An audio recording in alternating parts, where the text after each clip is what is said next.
How we looking, Seth?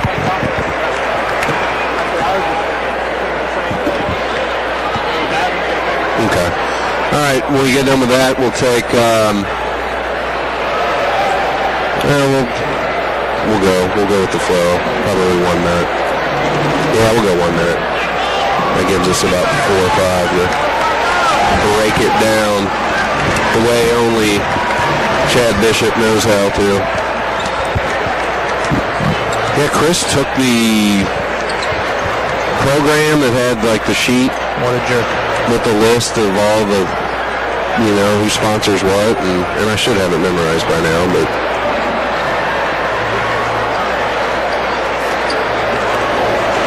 Well, yeah, what can you tell me? Was it the insurance specialist? It should be right in front of you. We ran that copy. The insurance specialist, keys to victory, or...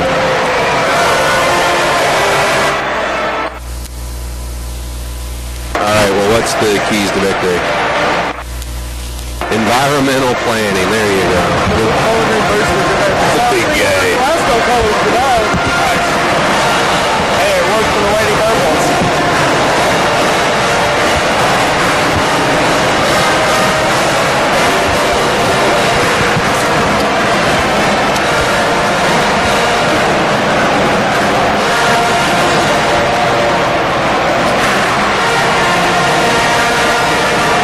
Slim Nash, anything but. I should just start calling him Fat Nash.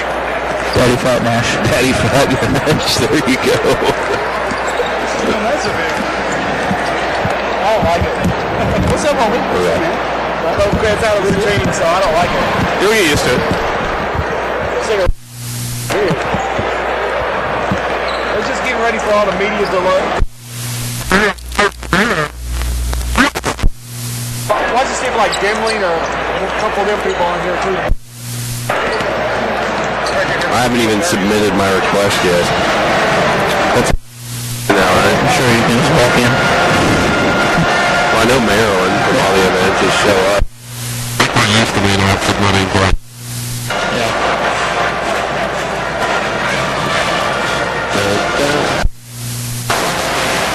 What's that?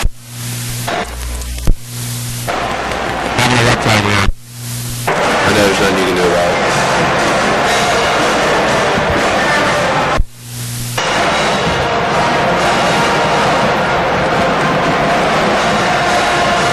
Welcome back to Diddle Arena, where it's the 4th Region Boys Semifinals featuring Glasgow and Bowling Green coming up in the nightcap. It'll be Warren Central in Monroe County. I'm joined by Chad Bishop of the Bowling Green Daily News. And Chad, as we do each and every game, our environmental planning keys to victory. Everybody familiar with what Bowling Green does and what they need to do to be successful. But what does Glasgow need to do to pull off the upset tonight? Glasgow has to get out in transition and get some easy buckets on the fast break. I think they have to use their speed and quickness to their advantage. They're a much smaller team than Bowling Green with Shane Bohannon down there. Even though they have Hunter Bowles who matches up well with Shane, he's going to get tired. So they got to go with some smaller lineups, maybe hit their outside shots, press a little bit, and get going, get Bowling Green to sort of attract me. I mean, Bowling Green can play that style, but I think that'll be to Glasgow's advantage. You're not going to see Glasgow try to pull some sort of scheme out of their pocket, try to slow it down, make this a 34-32 ball game. So they just need to play a little bit faster, play a little quicker, and play with confidence, because not too many people outside of Glasgow think the Scotties can win this game tonight. Well, let me ask you, I think they've got a great mismatch. I mean, compared to some other teams in the 4th Region when it comes to Shane Bohannon. Hunter Bowles is 6'6", a pretty big guy. He's a football player. He can be physical.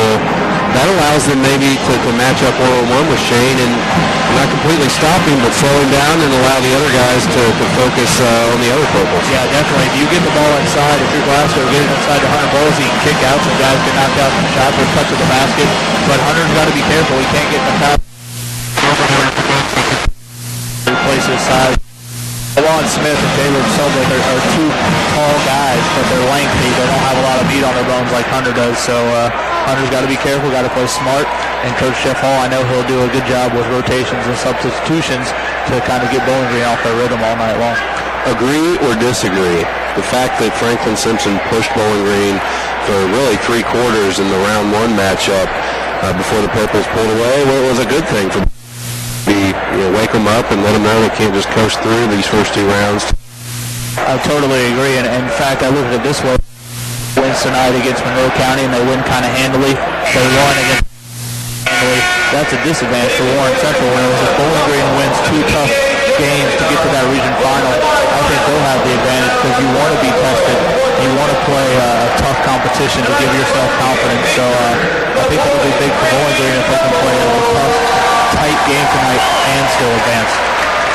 Take a quick look at your starting lineups for the Glasgow Scotties. They won the 15th District Championship and defeated Metcalfe County pretty easily in round 1. Starting at 1 guard, 6-foot junior number 4, Parker Cash.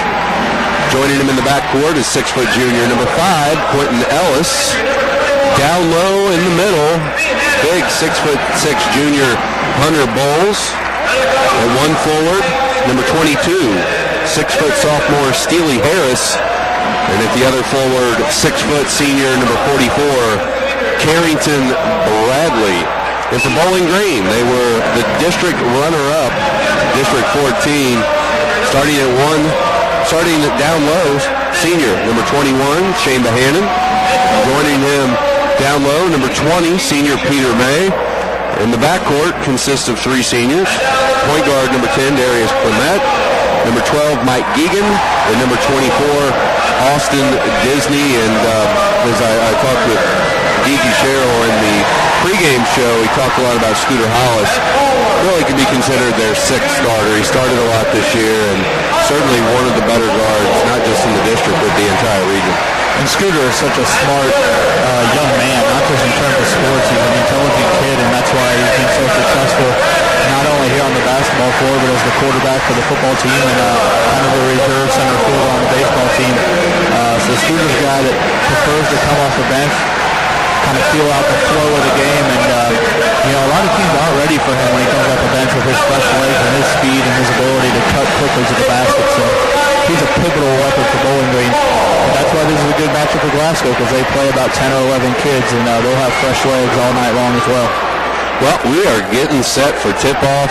Bowling Green wearing their road black jerseys with purple numerals and lettering with gold outline. Glasgow in their home white uniform, numbers and lettering. Bowling Green will be moving right to left on your radio dial. And Norma, great crowd here. Glasgow, a lot of people from Warren Central and Monroe County already here to check this thing out. This is maybe one of the better crowds we've had so far, not counting the Monroe County Bowling Green Girls Championship game on Saturday night. Yeah, and congratulations to LaVonda Johnson and the Lady Purples for repeating as 4th region champs. Let's hope that game is just as good as this one. Let's hope, no doubt. Shane Bohannon going to jump for Bowling Green while Carrington Bradley jumps for Glasgow, and Bohannon tips it back to Darius Clement, and here we go. We're underway. Semifinal 4th region boys tournament action. Egan with the ball, working on Parker Cash. Bowling Green looks inside to Shane Bohannon, ball deflected by Harris, and here come the Scotties. Cash throws it away, trying to get the ball to Bowles, and then Bowles turns it over to Bowling Green, and quickly the other way, Shane Bohannon takes it up and gets fouled by Quentin Ellis. What a wild start of this one. 2 turnovers and teams flying back and forth. And again, we talk about this a lot. Glasgow got the turnover, playing outstanding defense on that first possession, but did not take advantage. They got to be smart and play with just 100% intelligence on this night. Bohannon will go to the line for an opportunity to score the night's first basket. First shot up and in. Bohannon a little inconsistent from the free throw line. Some nights he's red hot. Other nights, like the game against Franklin Simpson, a little bit spotty. Good to see him hit that first one because he came down real hard on the padding of the goal. Good to see him get up and like hit the small of his back, but he'll be all right. Second free throw, no good. Rebounded by Bradley. Here come the Scotties. Peter May guarding Quentin Ellis in the backcourt. They get it over to Cash. He's trapped in front of the Bowling Green bench. They're going to call Darius Clement with a foul. as he pushes him out of bounds. That's a tough foul because Bowling Green had him triple teamed on the sideline, and that was a quick becoming a turnover for Bowling Green, and a tough foul for Darius Clement this early in the ballgame. Bowles inbounds it to Cash. He drives on Clement. Kicks it over to Bradley. Bradley back out to Cash. He spins in the paint, puts up a shot off the glass, no good. Rebounded by May, who sends it up to Shane Mahannon, who's got some daylight, and he sends it down with authority. As Bowling Green takes the early 3-0 lead. The Shane show has begun already. Bowling Green with a little full court pressure. Ellis gets it over to Cash, who gets it across half court. Bradley takes it in the paint, puts up a shot, no good. Rebounded by Disney. Here go the Purples. Egan tries to get it inside, has the ball stolen away by Steely Harris.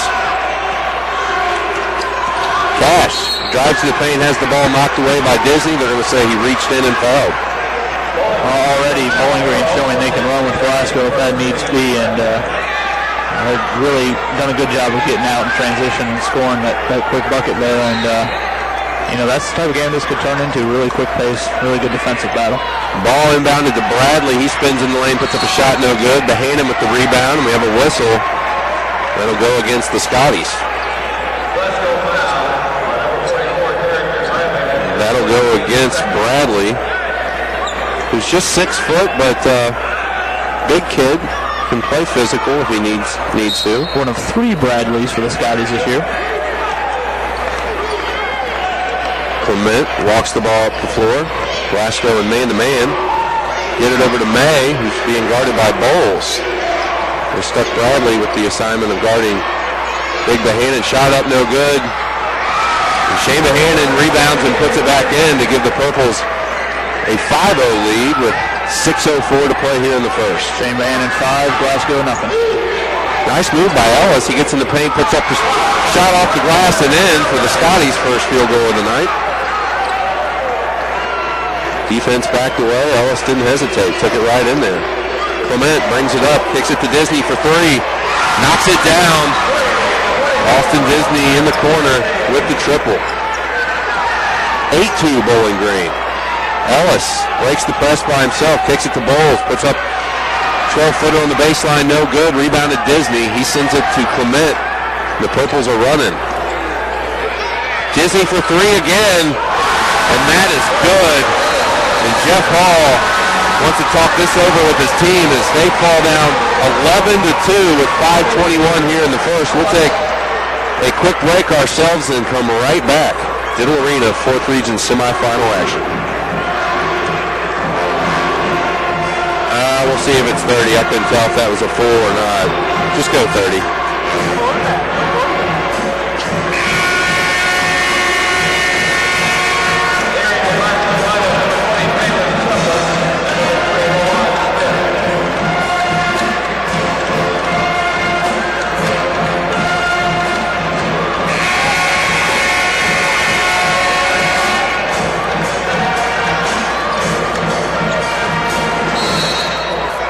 Welcome back to Diddle Arena. Bowling Green up 11-2 on Glasgow with 5:15 to play here in the first. Austin Disney with back-to-back three-pointers give the Purples the early edge. Ellis launches a 3 for Glasgow. No good. Rebounded by Bowles, who goes down to the floor, and that's going to draw a traveling call. Good rebound, but couldn't stay on his feet when he came back down. Well, you can already see Glasgow's got a little bit of nerves to them. They haven't been to the region tournament in a few years, and it shows some of these kids are a little amped up. Their shots are a little bit off, and that 3 by Ellis was not what they needed. That was way out and way off of his range. Scooter Hollis in the game for Bowling Green, turns it over. Parker Cash picks his pocket, drives in the lane. They're going to call Darius Clement with the block call. Into the game during the break for Glasgow, Jalen Sublett and LaJuan Smith. That's Darius Clement's second foul already, just 3 minutes and 10 seconds into this game. So the young Macarius Fant will come in and take over for Darius Clement, and that's big for Bowling Green because Darius is their senior point guard leader, and to have him out of the game, we'll see how Bowling Green responds. We got Glasgow on the road right now, and you can see some of the kids trying to catch their breath with Glasgow being on the big stage here for the first time. Cash misses his free throw. Peter May with the rebound. Fant, as you mentioned, filling in for Clement, a fearless player. He's definitely not afraid to take charge. Checking in for Glasgow, Michael Bradley and Sammy Bradley. The Killer Bees, Norm, 3 of them. The Killer Bees. That'll take you back. Oh, yeah, the old Miami Dolphins team. Or the Houston Astros, which I was going for, Norm, but hey. Okay, now you went back. I can go way back. No, that's as far as I go, old man. Fant drives, dumps it inside to May. The ball goes out of bounds. They're going to say touch last by Bowling Green. Well, that's Bowling Green's 4th turnover already, and they have to control the ball. I mean, they can't let Glasgow stick around by giving them dry runs on the offensive end and letting go of the basketball. Ellis gets it across half court, puts up a shot off the side of the backboard. Rebounded by Sammy Bradley. Bradley puts the shot up, no good. Offensive rebound. Michael Bradley, no good. 2 point-blank shots missed by Glasgow. Scooter Hollis hauls it down and gets it across half court for the Purples. Fant drives in, puts it off the glass, no good. Put back, good by Shane Bohannon. Now 13-4 Bowling Green with 3:50 to play here in the first. Bohannon now with 7 points and 3 rebounds. Bradley has his shot blocked by Bohannon, who just takes it away and gets it across half court on his own, goes behind his back, gives it up to Disney for 3. Shot off the mark, but Peter May runs down the rebound. Bohannon, nice look inside to Disney. He gets the easy layup. Good no-look pass from Shane Bohannon. Bowling Green now with a double-digit lead, up 15-4. They're going to get a foul on the Carius fan as he tried to knock the ball away from Quentin Ellis just on the other side of the mid-court line. Shane Bohannon now with 7 points, 3 rebounds, a block, a steal, and an assist. Just over 5 minutes or 5 minutes gone in this ballgame. Bohannon will take a seat on the bench. Checking back in for Bowling Green will be Tyson Halcomb and Jalen Hunter. See what Glasgow does here with big Shane Bohannon out of the ballgame. Sammy Bradley swings it over to Parker Cash. He takes it in the lane. Strong, no good. Halcomb tried to save the ball out of bounds as he mishandled the rebound, but they're going to say his foot was on the line. Glasgow will maintain possession. Unofficially, I have Glasgow 2 of 11 from the field, and that's really been their problem so far. They've gotten good shots, they just haven't gone down.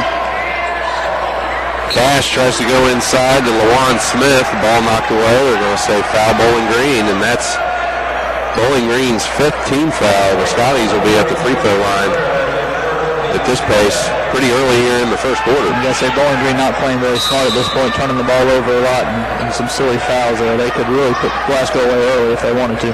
Ball goes inside to Jaleb Sublett, who puts up a shot, no good. Hunter pulls down the board for Bowling Green. Scooter Hollis quickly the other way in the paint, puts up a shot blocked by Cash. Pulled down by Sublett. He gives it back to Cash, who can't haul it in. He falls down. Bowling Green with the break as Jalen Hunter gets swatted by Lawan Smith. It looked like he was going to have an uncontested layup, but good hustle by Lawan Smith to get back, and he sent that thing out with some authority. Yeah, that brought the Glasgow Scotty folks on their feet. That was a monster swat by Lawan Smith, and that's why he's one of the top wide receivers in the state of Kentucky going into next year.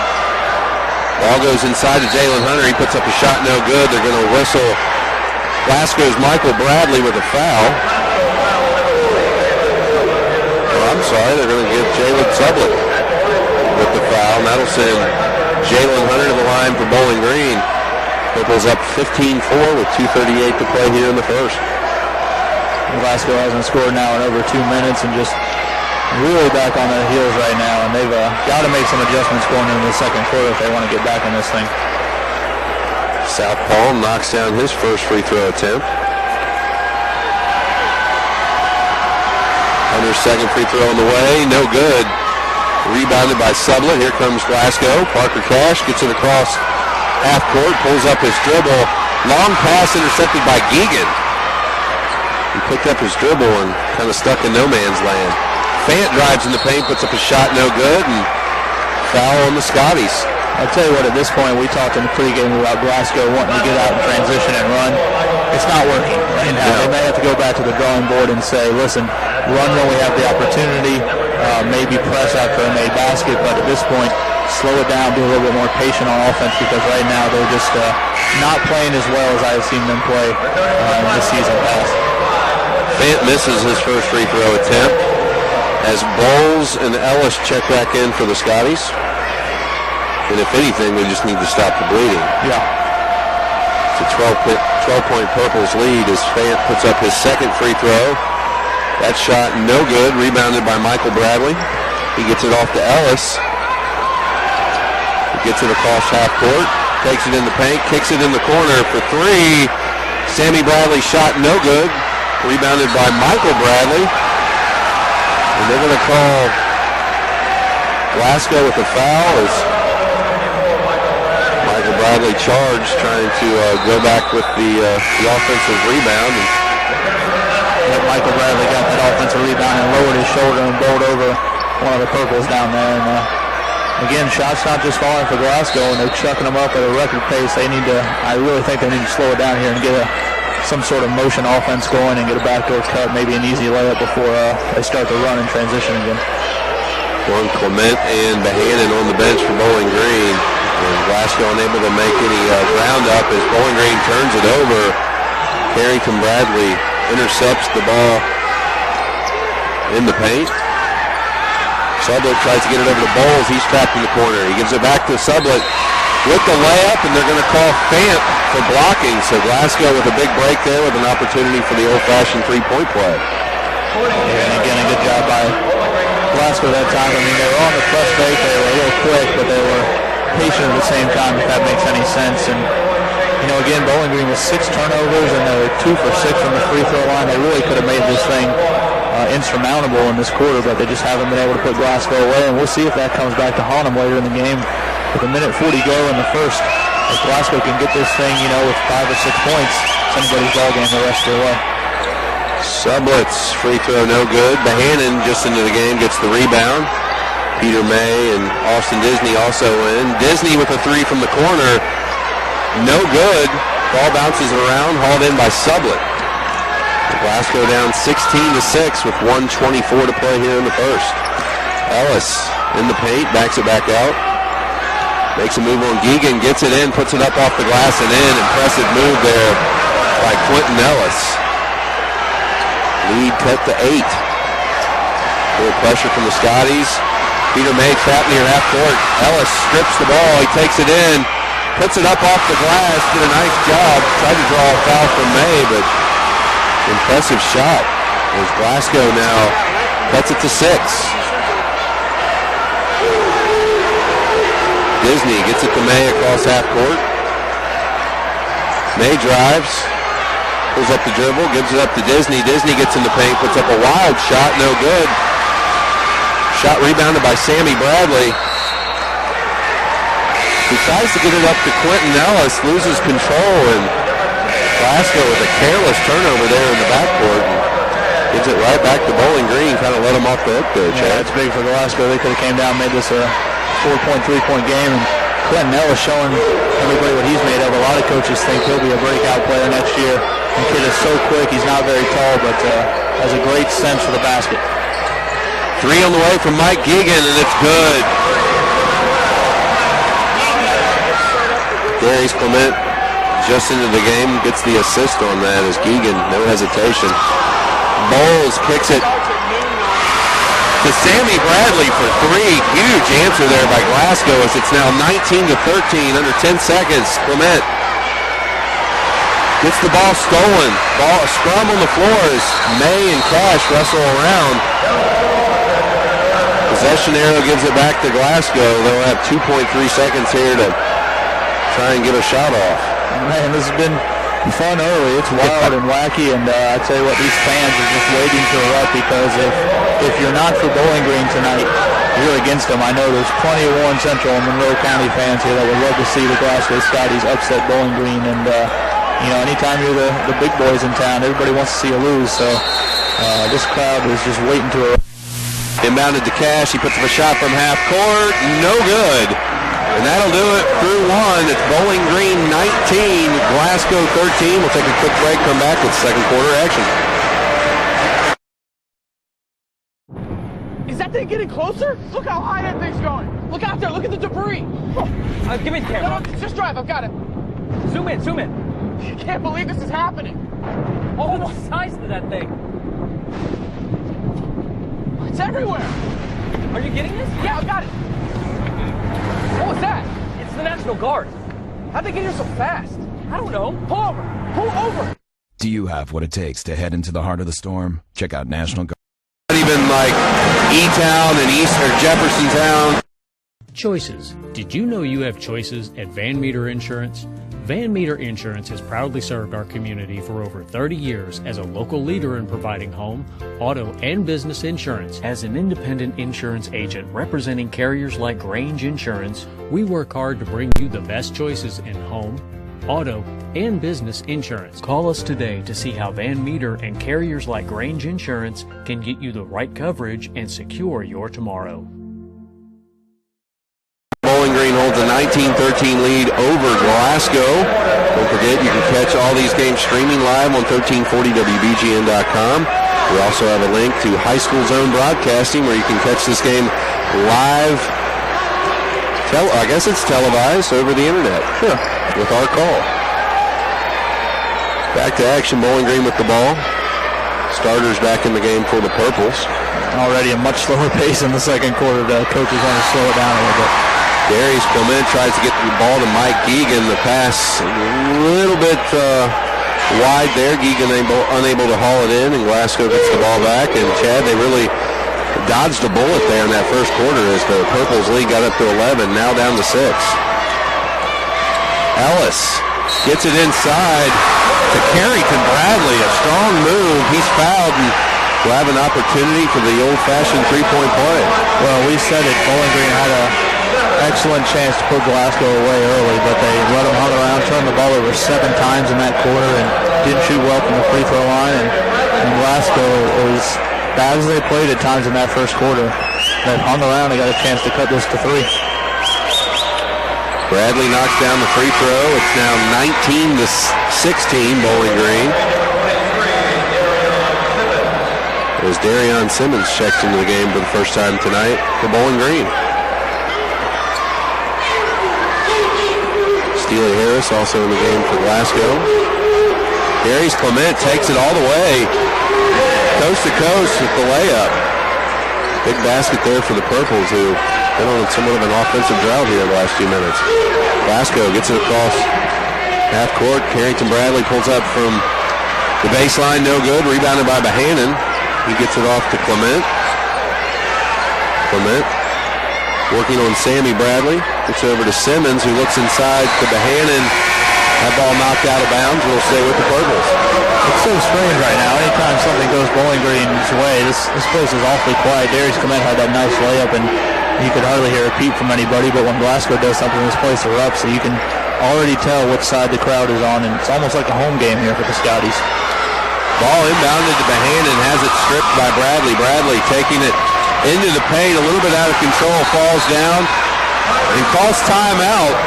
E.G. Sherrill wanted the travel there, but the referee gave Carrington Bradley the timeout. As situation like that, probably don't want the big guy going coast to coast after the steal, but Glasgow will keep possession, and it's just a 5-point game, Chad, 21-16. Under 7 minutes to play here in the first half. It looked like it could spiral out of control for Glasgow there for a while, but they've done a nice job of battling back, and we got a ball game. And all the momentum swinging in Glasgow's way. It's like I said, the crowd's on their side. They're playing a little bit more calm, a little bit more relaxed. I think all the nerves and all the adrenaline are out of their system, and they got 1, 2, 3, 4, 5 guys in the scoring book now, and just really playing a little bit more confident. Now Bowling Green's the one on their heels a little bit. Can't quite figure out how to get things going again, rushing things offensively, and having a few gaps on the defensive end. Bowles inbounds it underneath the Scotties basket. Ellis with the ball, pulls the trigger, three-pointer, and it's good. Big time shot by Quentin Ellis, who didn't hesitate. Long range three, and it's now a 2-point game. Maybe Mr. Ellis is coming out party tonight. Simmons with the ball. Backs it out to May. May drives on Bowles. Pulls it back. Egan now. Working on Steely Harris. They get it inside to Bohannon. Bohannon goes up. They're going to say he was fouled by Parker Cash. I don't know if I agree with that call. Shane was a little out of control. Didn't really have possession of the ball. Flailed his arms. He sold it, yeah. He sold a little bit, but he's smart enough to know to do that. And poor Parker Cash down there is not even close to being as tall as Shane Bohannon. And when Shane flails and you're next to him, you're probably going to get called for the foul. Bohannon will go to the line. First free throw finds the mark. 22-19. 6:20 to play in the first half. Shane Bohannon now with 8 points, matching Austin Disney to 8 points from the first quarter. That was big for Bowling Green to get Austin Disney going. If he warms up and gets hot, Bowling Green is that much tougher to handle. Bohannon's second free throw on the way. No good. Rebounded by Bowles. He gives it off to Ellis, who is fouled by Darian Simmons, who was running with him in the backcourt and really gave him a shot. Easy call for the referees there. Yeah, we could hear those shoulders slap up here. That was a good call. And you mentioned earlier, Glasgow will be in the 1-1 soon, and here they are with 6 minutes to go in the second, already shooting free throws. 8th team foul on the Purples.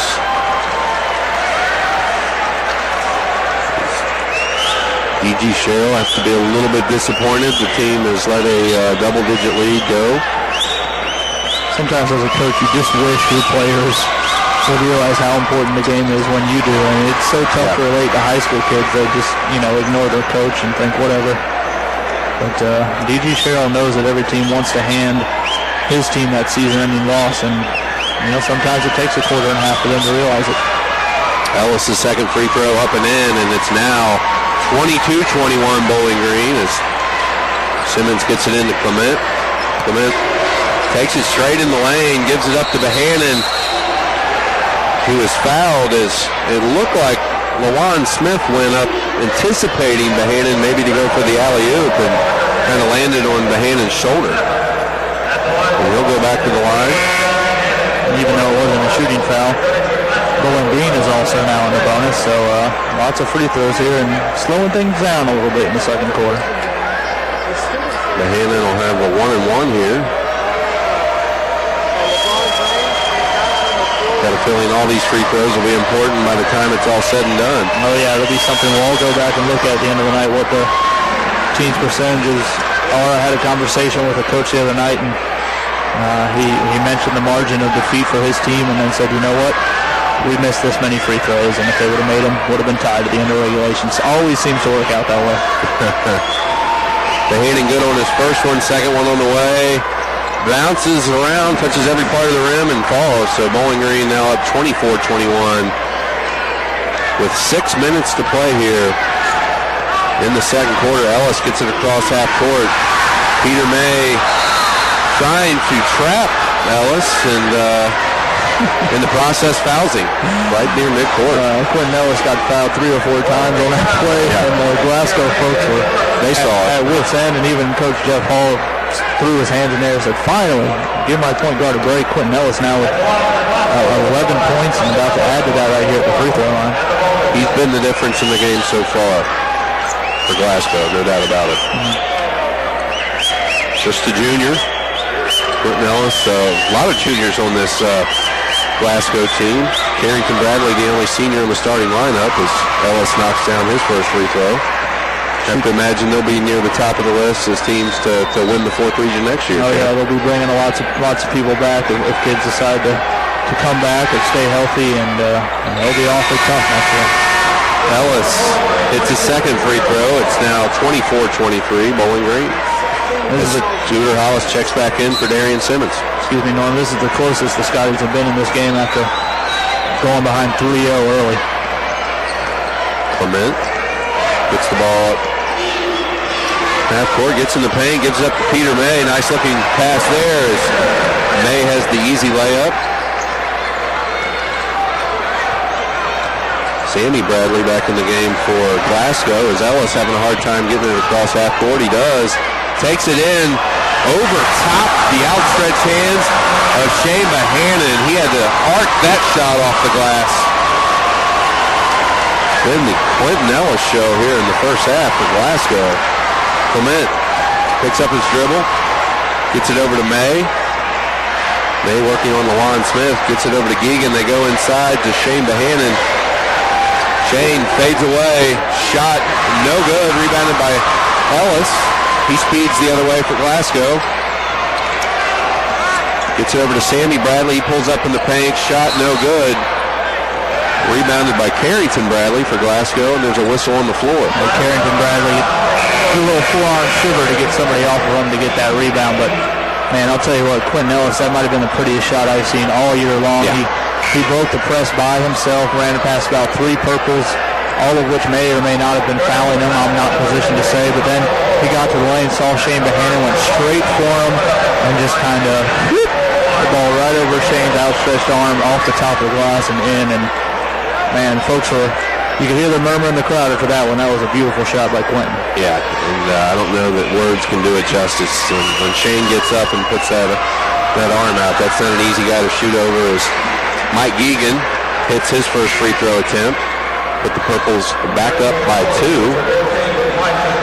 Tyson Halcomb going to check in for Peter May. You just feel Bowling Green just holding on for dear life by a thread here, because Bowling Green has outplayed them really since about 2 or 3 minutes to go in that first quarter. Geegan knocks down the second free throw. Bowling Green up 28-25 with under 5 minutes to play here in the first half, and definitely has a different feeling from the Franklin Simpson game, which was close in the first half as well. As no fear from Jalen Sublett as he goes straight at Bohannon and does a nice little scoop shot off the glass, and back to a 1-point Purples lead, and it looks like Glasgow's going to get their first lead as Sammy Bradley picks the pocket of Darius Clement, and he goes in for the uncontested layup. Glasgow with its first lead of the night, 29-28, and their fans are on their feet. And they should be. We're going to call a touch foul here, probably on Sammy Bradley as Darius Clement drives the paint. We're going to say that Glasgow's Sammy Bradley reached in, and Clement will go to the line to give the Purples an opportunity to get the lead back. Both teams have come to play tonight, and all 3 officials have brought their whistles because they are calling just about everything. And let's hope it's not that way in the second half. I understand in the first half, but we want to see these kids play. Don't want to see a lot of fouls called. That foul right there, a little bit ticky-tack. I didn't see that one. That was Glasgow's first lead of the evening, coming all the way back from 11-2 down and 16-4 down in the first quarter. Clement connects on both free throws, and Bowling Green's back up 30-29. Ellis walks the ball up the floor, off to Sammy Bradley. Sammy Bradley puts up the 3, and it's good. Certainly no nerves for the Scotties anymore as they're connecting on big-time shots.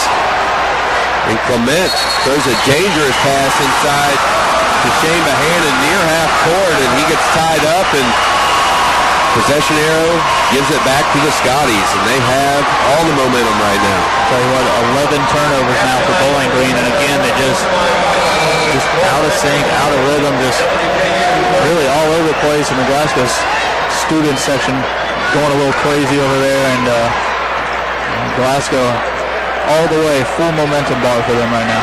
Ellis being checked by Halcomb, drives, kicks it out to Sammy Bradley, puts up the runner from 12 feet, misses everything, rebounded Clement, who hustles back the other way, and he takes it coast to coast, shot no good, but rebounded by Bohannon.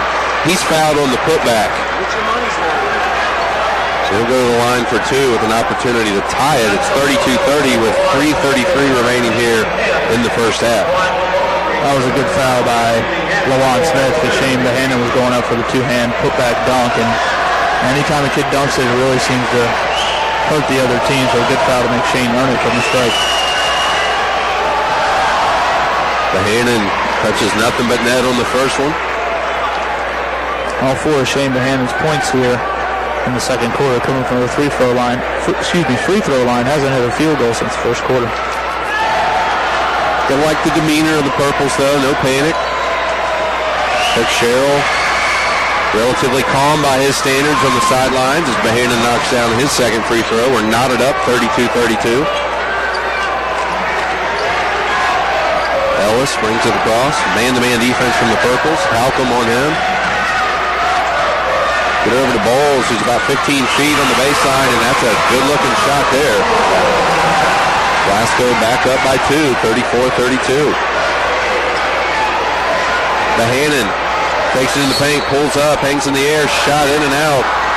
They're going to get a foul, I believe, on Bowles.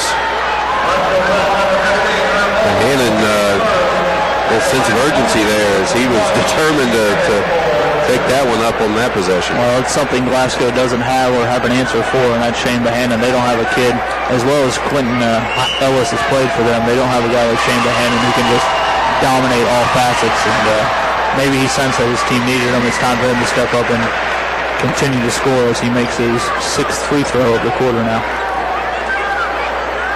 Last few trips to the free throw line, it's hit nothing but net as Shane kind of zeroing in from the charity stripe. Maybe he likes his gym.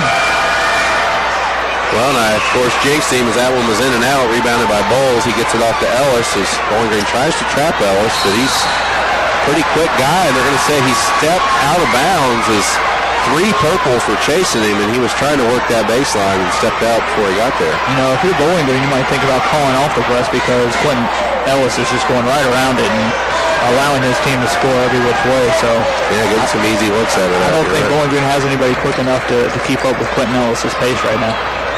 Bowling Green gets it across half court. Bohannon spins in the paint, hangs in the air, puts up a shot, no good.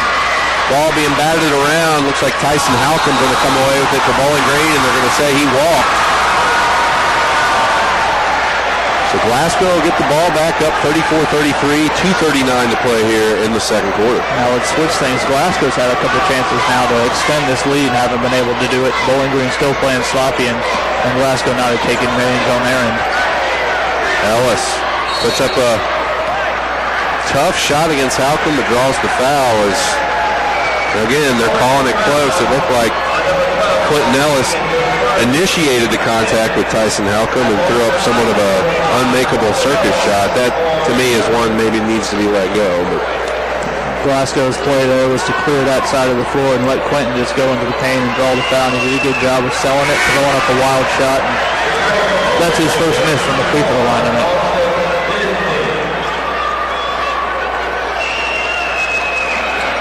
would love to be a fly on the wall in both of these locker rooms at the half because these coaches... I don't know if I would, Norm. I might get swatted. I would love to know what both these coaches say to their teams because they're going to have a lot to say. Ellis connects on the second free throw. 35-33 Glasgow. 2:20 to play here in the first half. Clement off to Hollis. Hollis working on Ellis. He gets on the baseline, backs it out to Disney. Disney goes inside to Bohannon. He spins on Bowles, kicks it in the corner. Three from Geegan. Shot no good. Rebound Quentin Ellis, and they quickly whistle Scooter Hollis for the foul. Well, Mike Geegan's either got to make that shot or drive the baseline and draw a foul and lay it that way because Shane Bohannon drew 2 or 3 Glasgow defenders. Did a great job of kicking it out. And as a senior, Mike Geegan over there talking to the officials now, needs to worry about his game and now what's going on with the officials. Well, and that was a nice offensive possession if you're Bowling Green. The shot didn't fall, but they certainly, did a nice job of passing it around and getting the open look. Yeah, it was one of the better offensive possessions Bowling Green's had because most of the night they've been running up and down the floor. So when they get good looks like that, they need to knock them down. Ellis' first free throw bounces in and out. Glasgow's had the 1 and 2 point lead here the last few minutes and unable to push it any further. And it looks like this might be one of those games where the last team to make that last run pulls it out because neither team can pull away from the other. Ellis connects on the second free throw. 36-33 Glasgow. Hollis going to walk the ball up the floor for Bowling Green. Ellis now with 17 points. And Clement just takes it the whole way. Once he got past half court, he drove the left side of the lane and had a nice looking shot off the glass as nobody from Glasgow picked him up. That's a senior right there. knowing what's going on, knowing the situation, knowing this team needs a lift offensively. Bowling Green backing off the full court pressure as Ellis drives in the lane, puts it up. No good.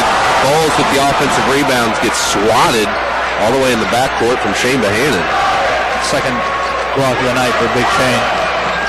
Sammy Bradley nearly dribbles it off his foot and into the backcourt, gets it over, and they're going to get the easy layup there to Bowles, who misses the uncontested layup. The ball's on the floor. Bowles gets it back. Second shot, no good. Rebound. Caleb Sutherland, who finally gets it in the hole for Glasgow. Wow, that would have been a big-time missed opportunity had Glasgow not put it in theirs. And now we get a travel on Darius Clement. And now with 59.4 to play, Glasgow up 38-35 has an opportunity to extend the lead. Right now, last few minutes, they've made some good hustle plays. Hunter Bowles is about the only Scotty that has really struggled tonight. Everybody else on fire, and what happened on that possession, and Shane Bohannon was on the other side of the goal, couldn't get over to Hunter Bowles' side, and finally Jalen Sublett scooped it up and put it in off the window as this Glasgow faithful is screaming their lungs out. A lot of them still standing here with 44 seconds to go in the half. Geegan guarding Ellis closely. Gives up to Smith, back to Bradley. Being guarded by Austin Disney, and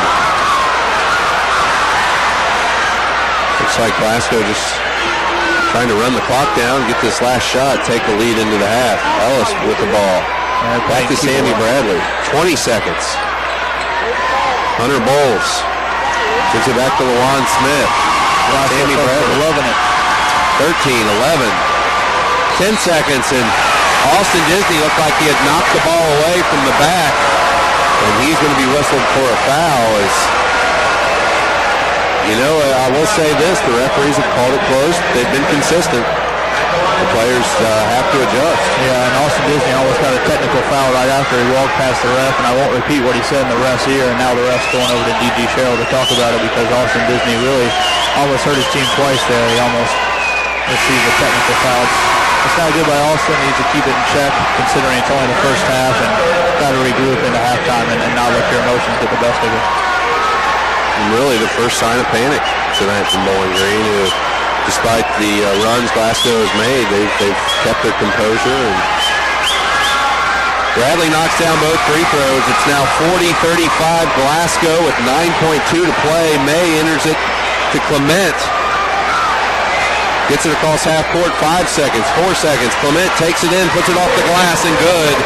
And that'll do it for the first half, where Glasgow leads Bowling Green 40-37. The second time here in the that Bowling Green has went into the half early. They trailed Franklin Simpson by a point in their first round matchup. We're going to take a break. When we come back, we'll have your Monticello Bank halftime report. You're listening to 4th Region Tournament basketball action right here on 1340 The Ticket.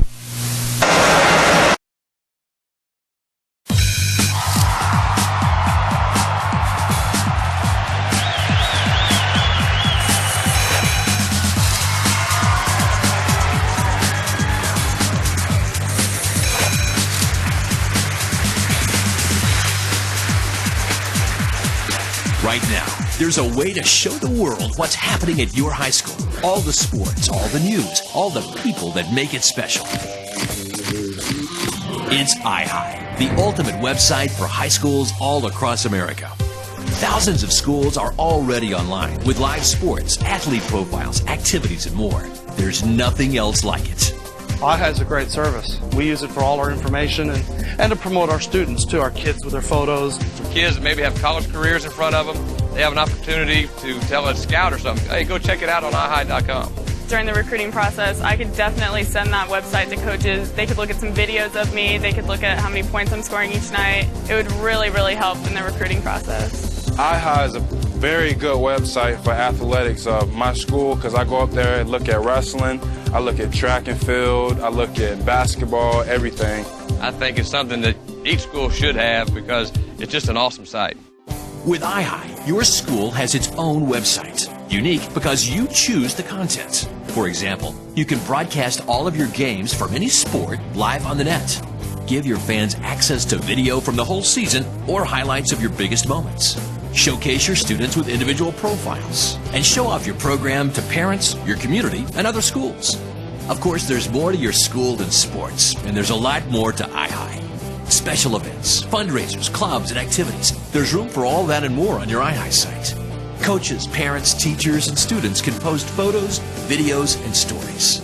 That's really what got us fired up on iHigh. It's amazing how many photos we have on the site. And that's probably the most popular feature. That and then the scheduling so people can see what's going on. I love the pictures they take on it. It's really good for looking at action shots and stuff. And then I can also look at the news and see what other teams played and who won. Through iHigh.com, I've been able to upload everything about our sports programs. I've been able to showcase through the little ticker about the different games that are coming up that week. Not only that, but I've been able to put in all the games that we've had in the past. I've been able to write little blog stories about it, get a little feedback from the community. We also have dance and cheerleading and band and some drama things too, and I think that really gets the parents and things excited, and that's what's caused it. Everybody's hitting it and just loves it, and we were real excited because we've worked real hard on it. iHigh gives you access to national stories that matter to your school and gives the nation access to stories about you. You'll even have ad space to sell so that local businesses can support you while they're reaching a whole new audience online. If you're looking at it as an advertiser, you would want to see your space up there. And it's just clean and it's simple and it gives the information I think the people want to see. I just think it's easy to manipulate, and that's the best thing about it. It's not something that takes me a lot of time. It's something that anybody can do. America's collegiate athletics directors have even selected iHigh as their official placement service, so you know your students will find a great college match. Your new iHigh site is your everything site. Link to your current site or let the site stand on its own. You control the content, and it's easy to build and maintain with password-protected templates. You get a professionally designed website presence that requires no programming, so you'll be up and running in minutes, and it's all free. I mean, that's the best thing about it is iHigh.com is strictly free for any high school in the nation that wants to do it. One thing that it allows us to do is to put publications on the site that we don't have to pay to produce. And whether that be formal rosters or schedules or things like that, we can post them directly to the web through iHigh. We tried a few different sites, but we found that this was probably the better one. Don't miss the chance to get your school the attention it deserves. Because now there's an exciting way to promote athletics, activities, and all the things that make you special. It's nothing like in the fall when you go on the iHigh website and you see nothing but football. It just gets you excited and pumped up for the season. It's just great for our community, it's great for our school, and to promote what we do here. It's a great way to compact all your athletic events and non-athletic events in one site. You just click, click, click, and parents can move from one sport to the next sport to check theater, to check dance, to check band, to check football, to check whatever. It's a great and wonderful tool that you all provided for us. iHigh, America's high school network.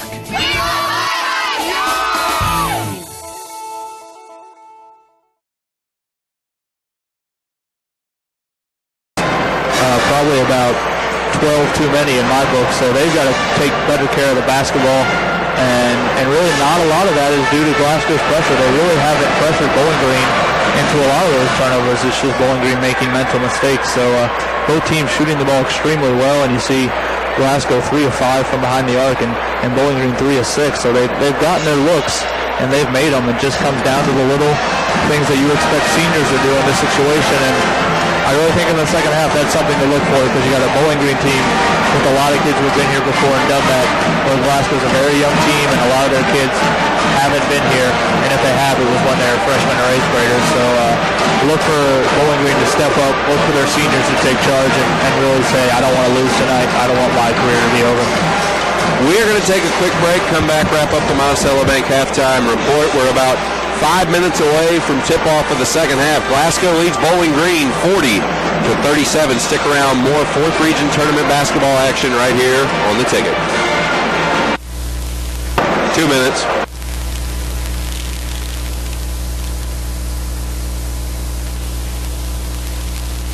Oh, really? Okay.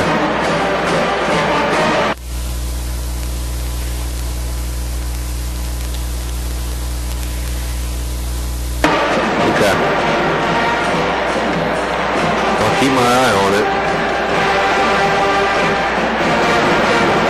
just turn the mic off so I can hear when you try to say something to me.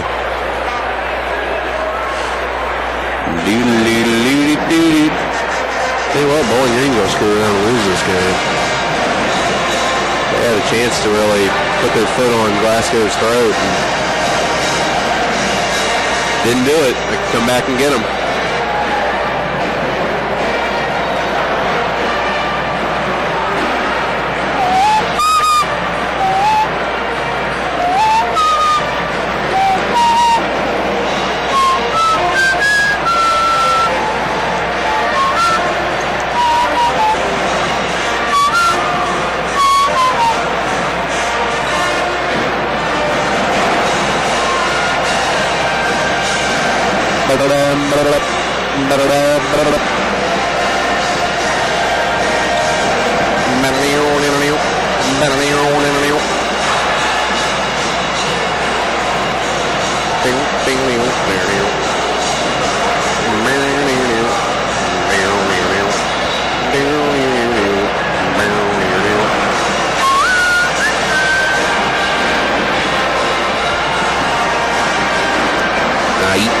Probably come back relatively well. Okay, here comes Chad.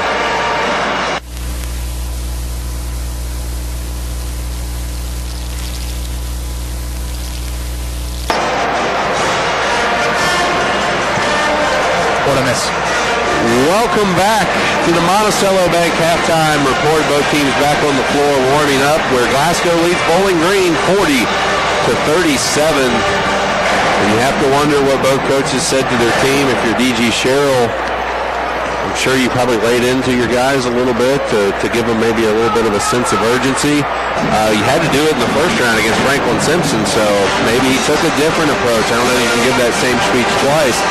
On the other side, if you're Jeff Hall, I think you got to be positive, but you also have to tell your team that there's no time to let up, because as you mentioned before, Bowling Green is going to come back with a vengeance here in the second half, knowing their season could be on the line. Yeah, you mentioned DG Sherrill. There's only so many times you can use is this the last game you want to play on your career card? So I think it really comes down to X's and O's for Bowling Green and handling the basketball, and you stay positive for Bowling Green, say take care of the ball, play Bowling Green basketball, you'll be fine. And same thing with Jeff Hall, your kids have played outstanding.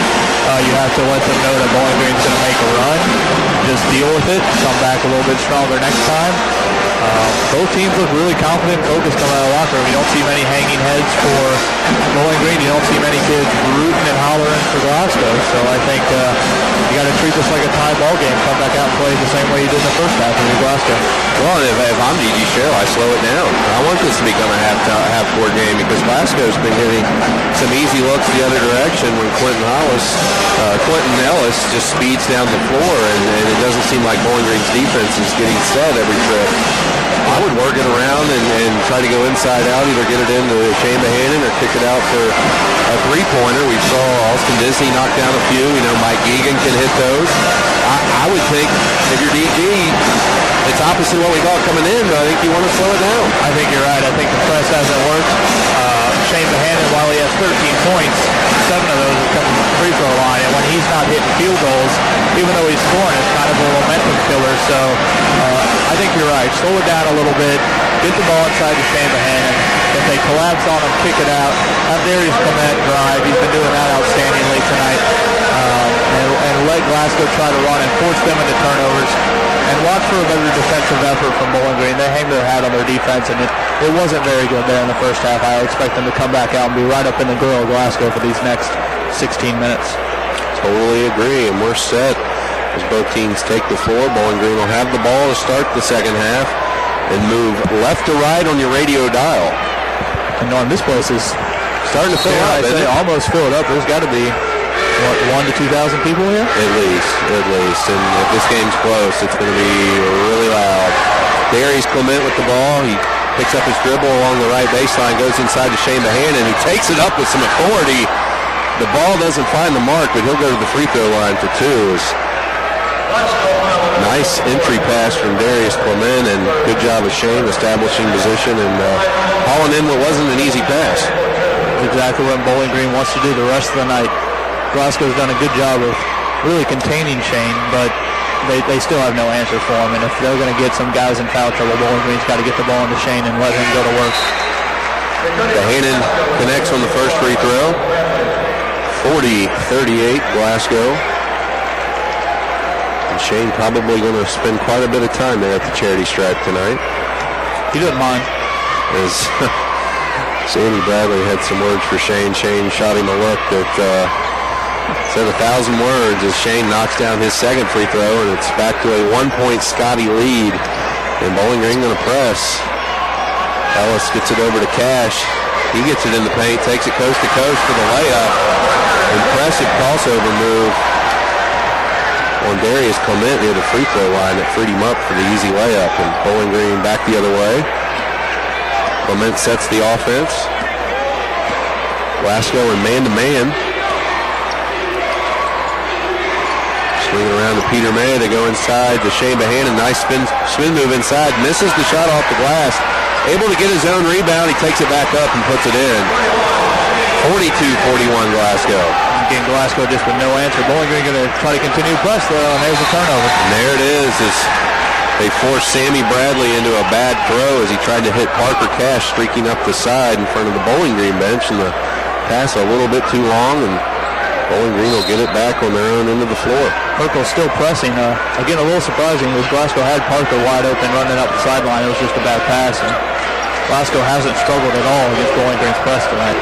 Egan pulls up on the free throw line, thought about the shot, gives it back to Disney. Disney drives. Pulls up just inside the free throw line, and there it is. Bowling Green gets the lead back, up 43-42, and they're going to get a foul in the backcourt as Peter May went for the steal of Sammy Bradley. Ended up getting a little bit of body on there, knocking him to the ground. Another reason it's interesting that Bowling Green continues to press is if you know these officials are going to call everything, why would you give your kids an opportunity to continue to rack up the fouls? And it seems like if you're pressing, they're going to be more ready to blow that whistle and get your kids in foul trouble. Glasgow no problem breaking the press there. Ellis with the ball working on Geegan. He spins in the paint, kicks it outside. Three on the way from Hunter Bowles. The big guy misses. Darius Clement with the rebound. He sends it up to Shane Bohannon. Beautiful catch. Took one step and a finger roll off the right side of the basket. We'll see that move from a high schooler very often. Parker Cash drives down, and they're going to get him with the offensive foul as Peter May had good position on the block, draws the charge. This is what we talked about at halftime. We knew Bowling Green was going to come out and make a run, and here they are up by 3 and a chance to go up even more. And Coach Jeff Hall's got to be careful. He can't let this crowd get out of it. He can't let his kids think they're out of it. Be quick with that timeout call, because if Bowling Green goes on this mini run here, it could be big down the stretch.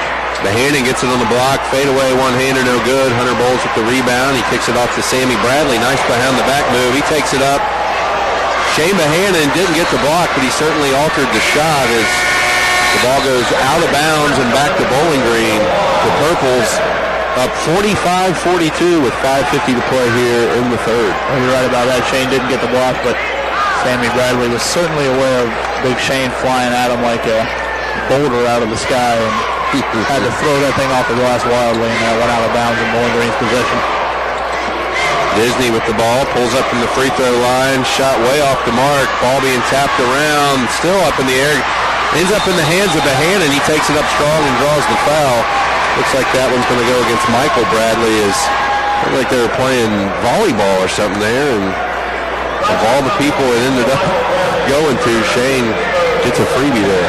And this will be Bohannon's 12th and 13th free throw attempt already, and again, he doesn't mind as long as he's getting in the scoring book, and Bowling Green doesn't mind either, because a lot of Glasgow kids, even though they play a lot of kids racking up fouls already early in the second half. Bohannon at the line, Purple's up 3. First free throw is up and in, and that's his 20th point of the night. And Bradley, who picked up his third foul, will take a seat back on the bench next to Jeff Hall.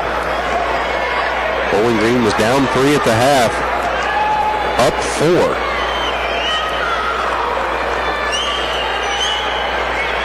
Bohannon knocks it down as Bowling Green has outscored Glasgow 10-2 to start the second half here. And they're up 5, 47-42.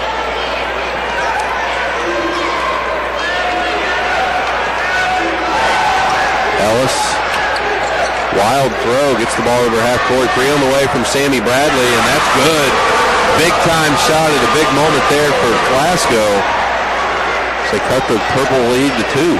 Sammy Bradley now 3 of 4 from behind the line. He's feeling it, and maybe that's why he said to Shane, make your free throws because I'm going to drain them all night.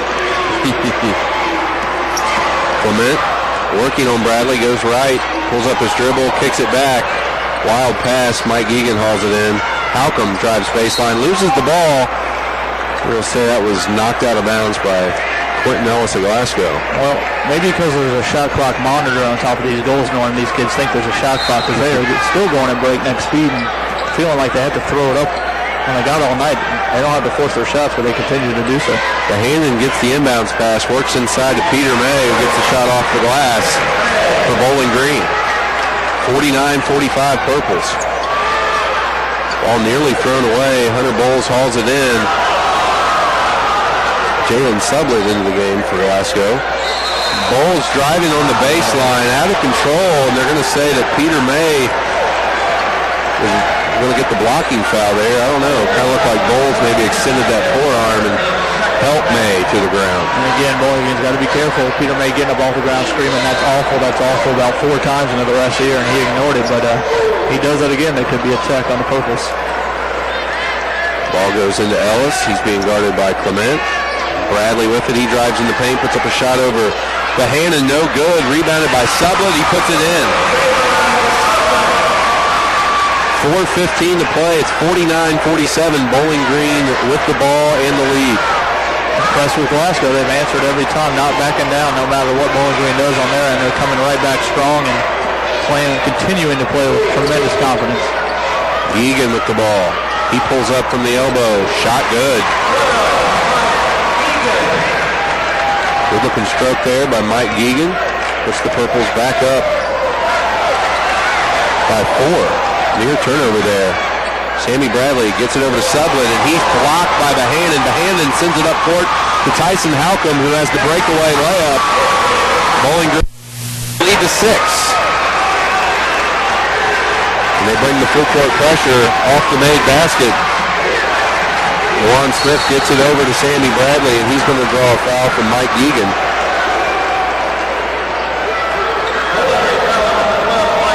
A lot of these Bowling Green fouls simply coming, trying to cut off the dribble penetration from Glasgow. It's not necessarily they're reaching in as much as they are bumping and jumping right in front of them. And it's interesting, too, because Bowling Green's not going to wear Glasgow out. They've got so many guys they play that that's not going to be an issue. Quentin Ellis with a nice-looking floater in the paint. Makes it a 53-49 Bowling Green lead. It's almost like Coach Jeff Hall has kept Quentin Ellis on chamber somewhere. Even though he is a starting point guard, he just turns him loose for the big one. Unleashed him here tonight, and he looks like a next-level type of point guard with the way he's playing tonight. Peter May drives in the paint, athletic move, gets the runner to fall. And it's 55-49. Glasgow quickly the other direction. Ellis tries to get it over to Bradley, has the ball stolen by Geegan. He takes it in for the easy layup. 57-49 Bowling Green, and Glasgow in dangerous territory here as they're going to call Juwan Smith with the charge. He got the pass and took it straight in against Shane Bohannon, but Bohannon held his ground and drew the foul. Dangerous move by Shane Bohannon to take the three. He was there. He was set. The Glasgow fans don't like it. Good call. He was set for a while. And Jeff Hall at Glasgow is going to call a timeout, a full one. He needs to talk to his team and settle him down. And we'll take a break as well. It's Bowling Green 57, Glasgow 49 with 2:32 to play here in the third. Stick around. Back with more. Powerade Ion.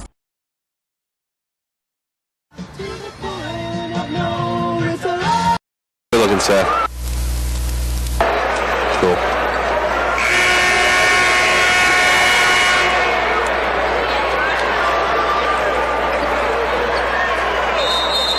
Back to Diddle Arena. There's 2:32 remaining in the third. Bowling Green leads Glasgow 57-49 here in 4th Region Semifinal action. Bowling Green with the ball with an 8-point lead. Scooter Hollis back in the game for Bowling Green, along with Darian Simmons, Mike Geegan, and Shane Bohannon. Simmons Over to Tyson Halcomb. He throws it away, trying to get it to Scooter Hollis. Ellis with the ball. He takes it up in the paint, puts up a shot, no good, but he'll go to the free throw line.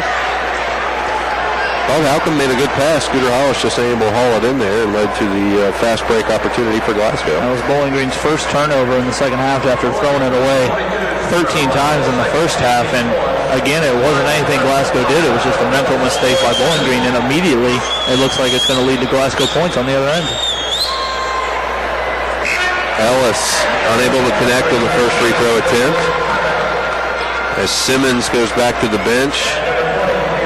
Darius Clement, Peter May check in. Mike Geegan also going to take a seat on the purple bench. All these fouls called. You look up at the scoreboard right now, the only kid in the game with more than one foul is LaVon Smith with 2. Everybody else with a big 1 next to their name. So the officials doing a good job of spreading it around tonight. No doubt about it. Ellis makes his second free throw, and he'll take a seat on the bench with Steely Harris checking back in for the Scotties. And it looks like Glasgow going to apply a little full court pressure here. They try to get back to that pace they had in the first half where things were up and down. And there's another turnover by Bowling Green. Scooter Hollis throws it away, trying to get it into Darius Clement, and they're going to get Scooter Hollis with a kick here as Harris tried to go inside to Hunter Bowles.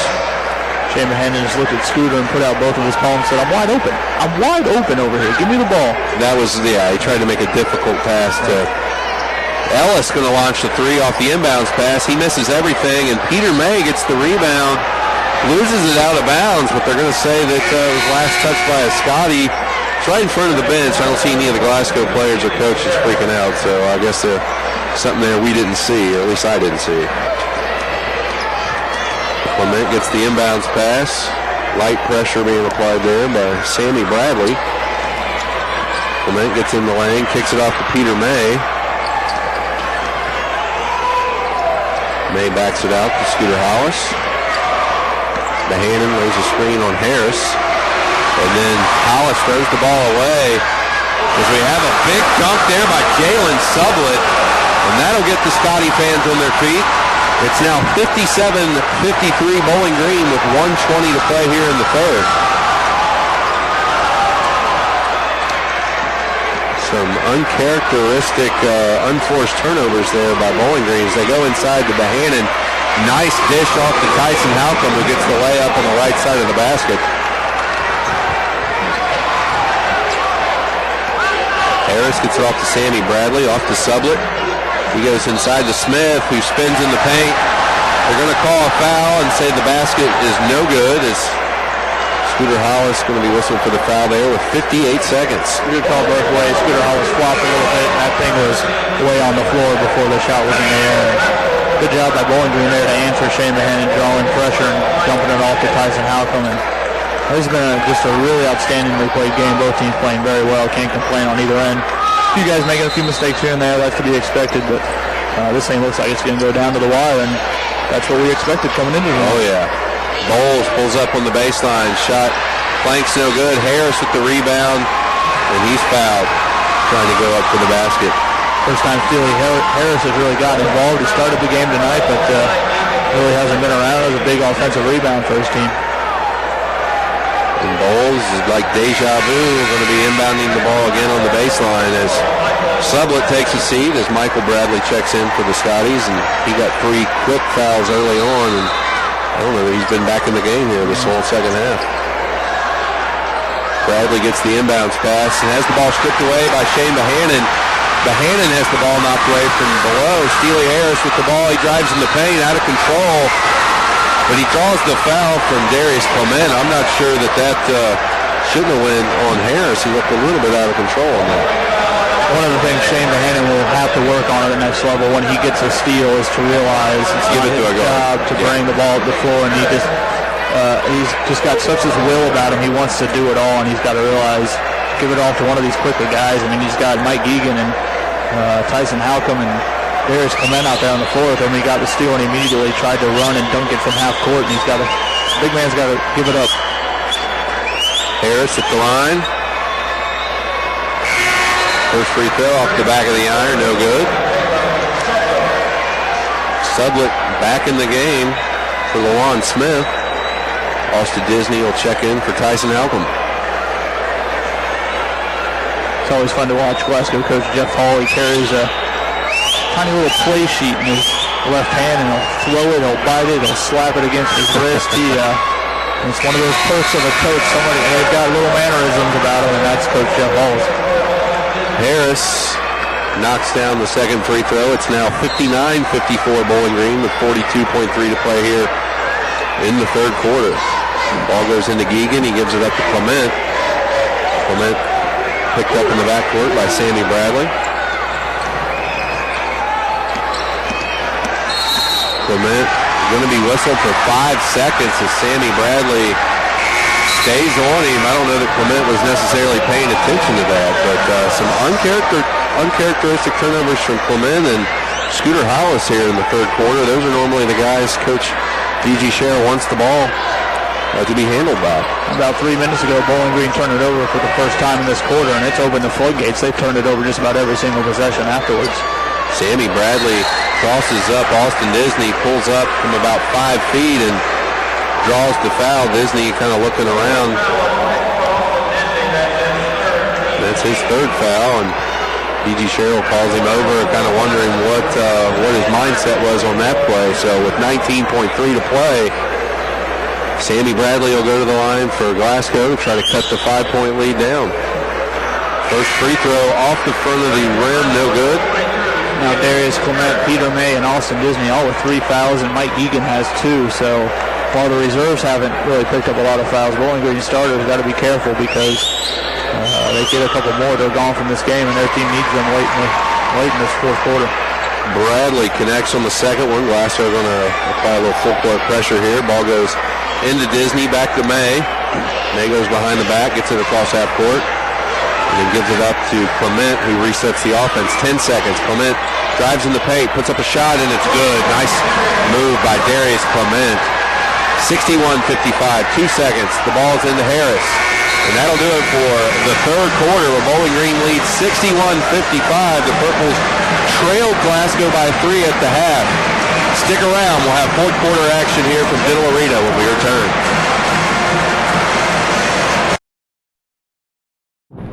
Is that thing getting closer? Look how high that thing's going. Look out there. Look at the debris. Give me the camera. No, just drive. I've got it. Zoom in. I can't believe this is happening. Oh, the size of that thing. It's everywhere.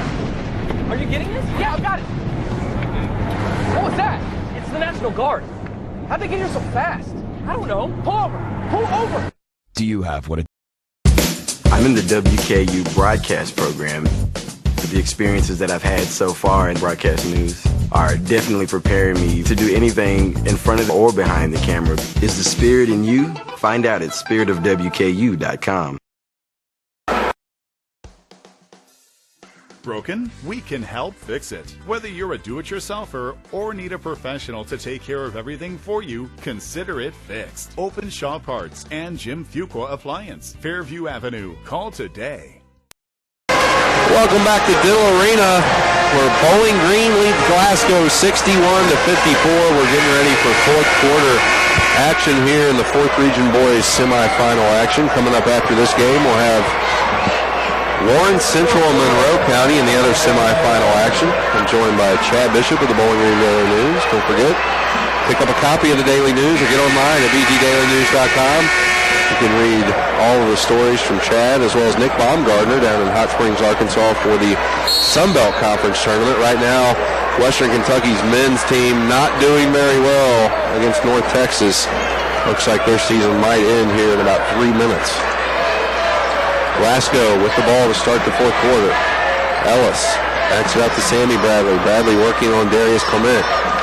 He gives it up to Sublett. Sublett picks up his dribble. Bowling Green crowd wanted a walk. Ellis kicks it off to Bradley. He thought about the shot, ended up passing it right into the arms of Mike Geegan, who is going to get a foul on Sammy Bradley, who tried to knock it away from behind, and not the way I'm sure Jeff Hall wanted the fourth quarter to start. As a coach, you always tell your kids not to compound the fact he turned the ball over, then committed a foul at the other end. Just let the kid go in for a contested layup. Maybe he misses it, even if he does make it. No need to foul them on that play, especially in the fourth quarter when their team's down by 7 points. 15th foul on the Scotties. Bowling Green has 18 fouls, so probably going to see some free throws down the stretch from both teams. 3 on the way from Geegan, and he knocks it down off the inbounds pass from Clement. Big shot as Bowling Green goes back up 10 points. Parker Cash back in the game for Glasgow. His shot no good, rebounded by Disney, gives it to Geegan, off to Shane Bohannon with the monster two-hand jam, and you blink and all of a sudden Bowling Green has opened it up. 66-54, Jeff Hall going to call a timeout. That's a full timeout. We'll take a quick break. 7:05 remaining. It's Bowling Green 66, Glasgow 54. The Double Dog's Big John. It's not just a hamburger. No, it's like a monster-licious hamburger festival to be revered, admired, and savored. And yes, it's to be eaten by you tonight. Did you ever have a sore throat where you just know you're going to wake up and it's going to hurt like hell?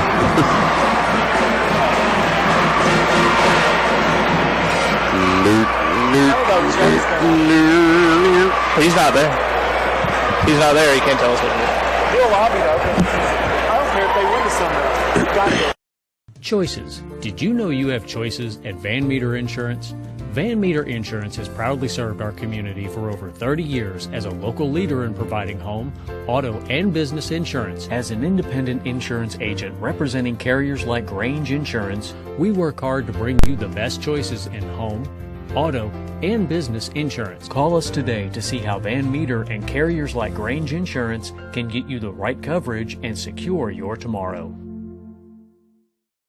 Remaining in the game, Bowling Green up 66-54 as they've opened up the lead on Glasgow. Some quick baskets here in the fourth quarter. Glasgow with the ball. Sammy Bradley gets it across half court. Had a wide open Hunter Bowles underneath. They couldn't see it. Bradley going to launch a three. Shot no good. Rebounded Parker Cash. He goes up from the baseline, no good. Bowles with the rebound. Put back no good, but he's going to get the foul on Shane Bohannon. Sammy Bradley was knocking down those long-range shots in the first half and having fallen in the second half.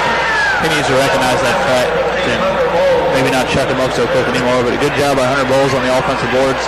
He's been awfully quiet here tonight in the scoring column, but he's made his presence known, rebounding the basketball. First free throw rattles in for Bowles.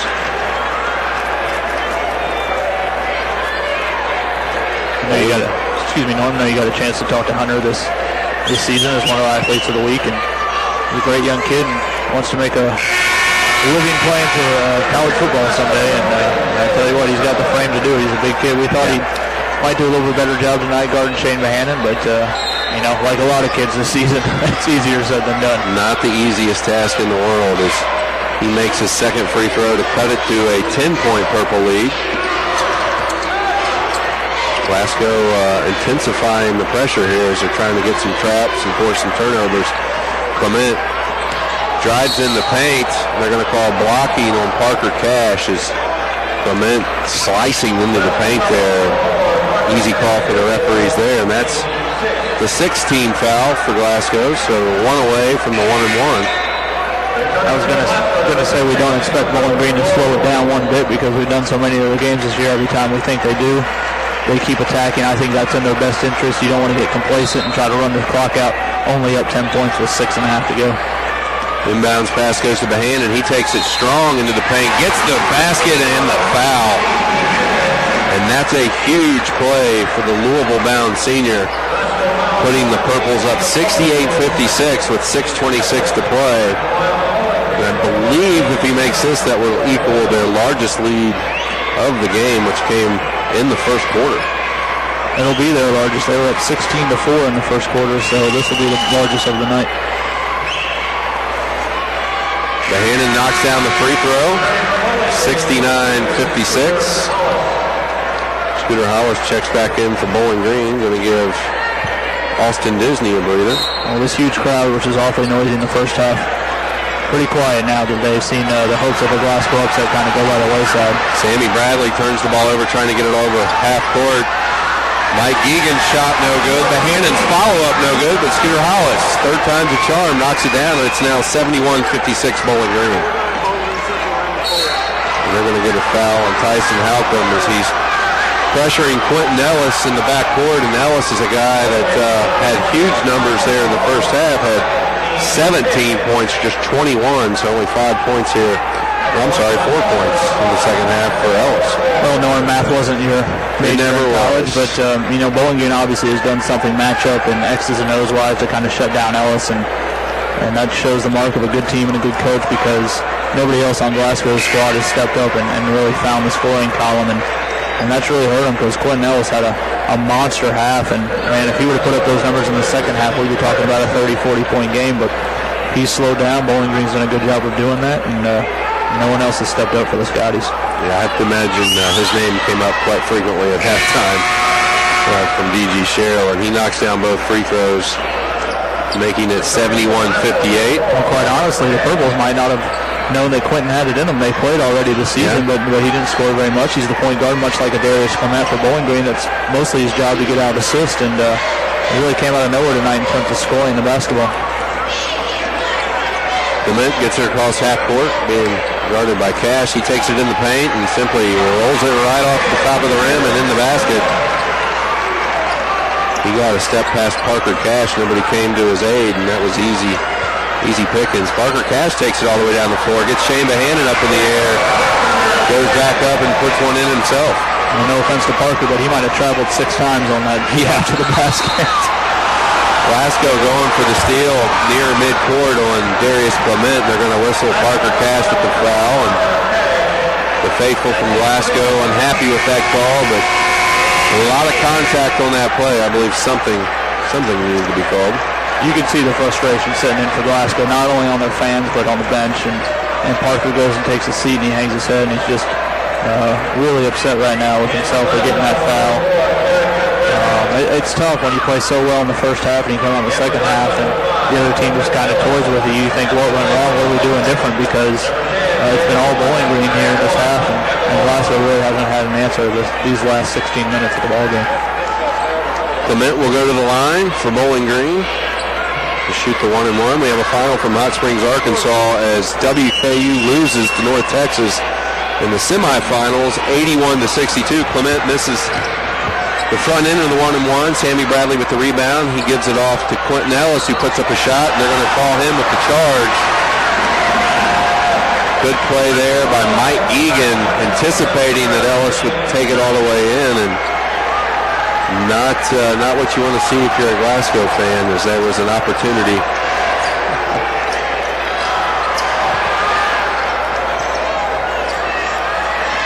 Ball inbounded to Hollis. Looks like Glasgow wanting to trap, and Scooter's going to call a timeout in the backcourt with 5:22 to play here. It's just a 30-second timeout, so we'll stay right here. Bowling Green up 73-60 with 5:22 to play, and we just said a minute ago that Bowling Green's still attacking. If you're D.G. Sherrill at this point, up 13, no shot clock. Do you tell your team now to maybe work a little more offense and try to run that clock? Maybe just a tad. Maybe be just a tad more patiently, but you're playing with fire when you tell your team to slow it down when they're in a good rhythm, when they're playing really well, because Coach David Clark and Franklin Simpson had a good phrase the other night, trying to let the other team sweat dry. You don't want to have your team sweat dry. Bowling Green Shane Bahannnon breaks that timeout with sweat dripping all over his body. You don't want him to cool down and settle down. I mean, you're in a good rhythm. Things are going well for you now. Might as well keep it going. Coach Clark, he's got some good zingers, Eddie. Malcolm in the game. He inbounds the ball to Geegan. Geegan sends it across half court to Shane Bahannnon. Bahannnon picked up by Carrington Bradley near midcourt, and he dribbles to his left. Pass Bradley, gets it in the paint, sends it in the corner to Hollis, nearly throws it away. Hollis does a nice job going up to haul that one in, and Hollis gets it in the paint, takes it up, and he's fouled hard by Quentin Ellis. And there you go, Bowling Green attacking. I think they only took 22 seconds off the clock right there. I mean, to me, it's way too early to start looking at that clock and trying to run clock off. You want to get maybe under 3, under 2.5 to go, and 5 minutes is a long time, especially with this Glasgow team that can score with the best of them. Hollis at the line. First shot up and in. 74-60, 14-point lead, the largest of the night for the Purples. Bowling Green's had some good nights offensively. We'll have to go back and look and see their largest point total of the year, because this is it's got to be up there with one of the best. Hollis makes the second free throw. It is especially amazing when you consider Bowling Green had 37 points at halftime. Now they have 75, and they're still just under 5 minutes to play here in the fourth. Carrington Bradley pulls up on the baseline, knocks it down. 75-62 Bowling Green. Clement in the backcourt gives up to Geegan. Geegan drives past Sublett. Halcomb gets it to Bohannon. Nice crossover move. He got a little too far under the basket, went up for the dunk. No good. Rebounded by Hunter Bowles, and he gets it off to Sammy Bradley, who's fouled by Mike Geegan in the backcourt. I think Shane not only traveled at the top of the key, but when he broke free, he tried to go for a little fancy reverse dunk. All he had to do was lay it in the goal there, and everything would have been forgotten. But again, that'll come. Let me ask you this. Sure. If you could do what Shane could do, would you go for the easy layup, or would you go for if I could do what Shane Bohannon could do, I would have been benched a long time ago for trying to show off and show up my teammates. So got to commend him for that. He was going for the showstopper there as Sammy Bradley knocks down his first free throw attempt. Checking back in the game for Glasgow is, lose my notes here, Steely Harris and Michael Bradley. Glasgow still hanging around, 4.5 to go, down now 11 points. It's not out of the realm of possibility, but they have to play almost perfect from here on out. Ball inbounded to Bohannon. He gets the full court pass to Scooter Hollis, who misses the layup. Got a little bit of pressure from Harris and maybe overshot there. D.G. Sherrill looking at the referee, wondering where the foul was. Sammy Bradley sends it inside to Sublett. That ball picked off by Shane Bohannon. They're going to get Shane Bohannon for traveling. Looked like he bobbled the ball a little bit there, right along the base, along the side there. Once again, Shane with a steal and trying to run the floor. All you have to do is look up and find a teammate. Bickering and arguing now with some of his boys. That's in the heat of the moment. They'll smile and shake hands afterwards. But again, big fella, just look up. Find one of your boys. They're open on the other side of the court. Sublett having a hard time inbounding. The ball gets into the Bowles, who they get it in the hands of Ellis. He attacks, has the ball stripped by Bohannon, and Bohannon pounding the floor with 2 fists. He wanted the breakaway there, but quick hands by the big guy. 4:07 to play. It's 75-64 Bowling Green. Glasgow with the ball, inbounding it in front of their own bench. They go to get it into Bowles, and they're going to get Bohannon. Bohannon's going to get teed up there as he knocked the ball away from Sammy Bradley, and then kind of shoved off after the foul was called. And D.G. Sherrill might be wise to get Bohannon out of the game, because he's showing some real emotion now. And a play like that has the Glasgow faithful on their feet, and up 11 here, you certainly don't want to give Glasgow any new life here. D.G. Sherrill looks at his big senior and says, why? I mean, and everybody was asking the same question this arena. You got called for a foul. It was a cheap one. Walk away. And slams the ball away from Sammy Bradley. You can't do that if Sammy misses the first one. It's just, in this situation in postseason play, it's just not a smart move by Shane Bohannon. They got to cool him down. I don't know if he's going to come out of the game. It doesn't look like it, but Bowling Green's got to be careful that he doesn't allow Glasgow to get back in this thing on his own accord. Sammy Bradley knocks down 1 of 2. Glasgow will have an opportunity as Ellis now shoots the personal foul. It's down to 10-point lead with 4:02 to play. This is giving a reason the Glasgow fans to get up and make more noise. They've been awfully quiet here in the second half, but now they got reason to believe that their team has a shot. Ellis knocks down the first free throw, cutting it back to single digits. The second one's good as well, and all of a sudden, the lead is down to 8. Bowling Green up 75-67, and Glasgow will have the ball inbound near midcourt. If Glasgow hits a bucket here, this place will explode.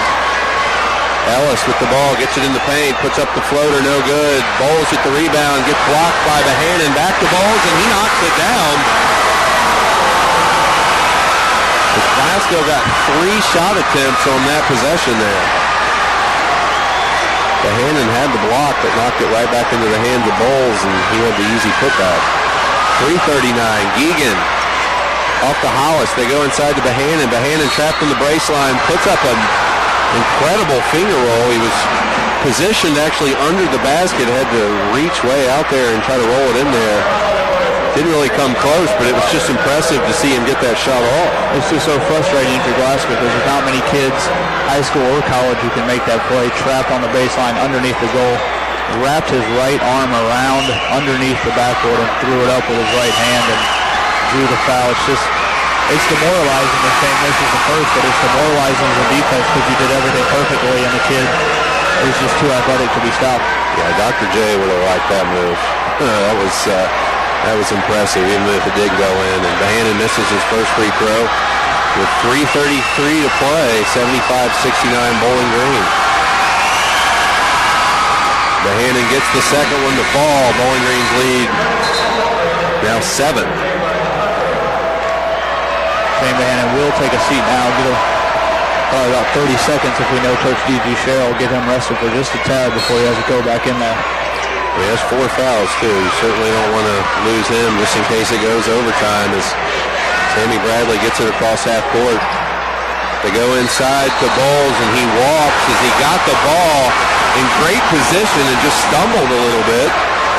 Coach Jeff Hall is very upset, and I think I got to agree because it looked like Hunter lost possession of the ball, and the official called to travel before he saw that Hunter just kind of let go of it and it rolled away from him. And Coach Hall has regained composure because he knows it's just one little play, but that was tough because it looked like Hunter just lost possession and didn't necessarily travel with the basketball.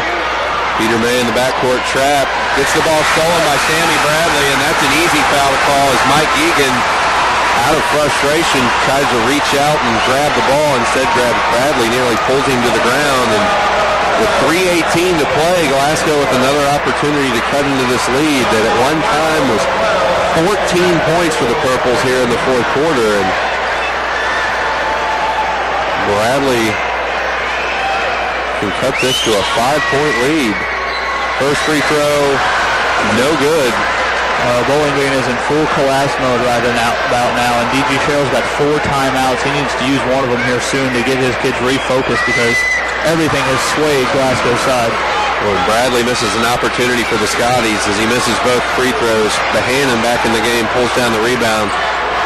Clement past half court and runs in there and has the ball swatted. Not sure you needed to shoot the ball as soon as you get it past half court. Ball loose on the floor. They're going to whistle Peter May, who's down on the floor.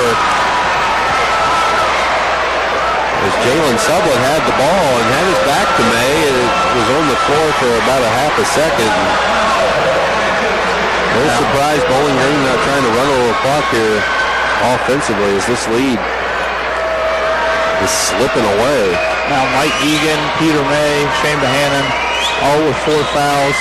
Scooter Hollis with 3. All those fouls in the first half are coming back now and racking up a little bit. Steely Harris connects on his first free throw.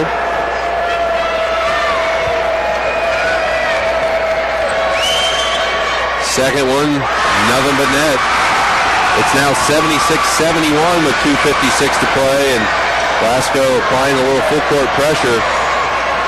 Bowling Green gets it in. Glasgow backs it away as Mike Geegan being guarded by LaJuan Smith. They get it in the corner. Scooter Hollis faked the 3, backs it out to Clement. With Bowling Green, you almost have to run at least 30 to 45 seconds off the clock. Instead, they're going to call a timeout. Clement calls a timeout with 2:39 to play. It's 76-71 Bowling Green. You don't want to miss another minute. Stick around. We'll be back in a minute. That was a little Powerade. Welcome back to Diddle Arena. It's 76-71. Bowling Green leads Glasgow with 2:39 remaining in regulation. The Purples were up by 14 at one point in the second half and have seen that lead chipped away by a very scrappy Glasgow team. Bowling Green took a timeout to talk things over, and What do you think D.G. Sherrill told his team during the break there, Chad? Same thing he's probably been trying to beat to their brains all night long is don't turn the basketball over. Take care of it. We're up by 5 with 2.5 to go. If we keep throwing it away, we're going home tonight. So just play smart, take care of the basketball, and let's get out of here and get to Tuesday night. Both teams in the double bonus. Bowling Green inbounds the ball as Glasgow tries to trap Darius Clement. Nice pass to Mike Geegan. He misses, but Shane Bohannon right there for the easy putback. Glasgow nearly turning it over in the backcourt. Sammy Bradley with the ball. Being guarded by Peter May. Gets it in the elbow, puts up a shot, no good. Tried to draw the foul, but with no call by the refs. Bradley gets the ball back, launches a shot from just inside the three-point line. That's no good as Mike Geegan hauls down the rebound. Geegan in the backcourt. Gets it off to Darius Clement. 2 minutes to play. They go inside to Bohannon. He spins on the baseline, puts up a shot. It's good. What an amazing up and under reverse layup to draw the foul, and Bowling Green not hesitating on the offensive end. They're attacking early. Well, again, I'm a writer, and I'm supposed to have words at my disposal, but I got none for that one. That was amazing by Shane Bohannon on the left baseline. Just spun, went underneath the goal, came up, threw it off the backboard, spun it in for 2. Bowling Green pushing the lead back to 9. Bohannon can make it double digits. Shot off the front of the rim, rebounded by Glasgow's Hunter Balls, and with 1:50 to play, Glasgow down 9. Ellis drives, puts up a shot on the baseline, no good. Rebounded by Carrington Bradley. He puts it up and off the glass. And Jeff Hall going to call a timeout. That is Glasgow's last, I believe. And that's a full timeout. Bowling Green up 80-73 with 1:43 to play in regulation. We'll take a quick break and come back with more of your 4th region tournament action. Make it a minute.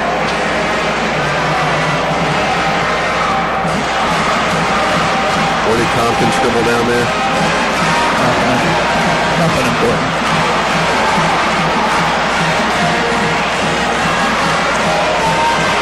Like the Bowling Green fans pepper themselves all over Diddle instead of trying to congregate in one area.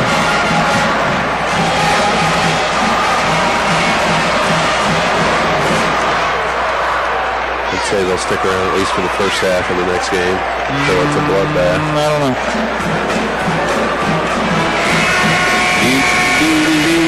Where are we at, Seth? You got 14 seconds.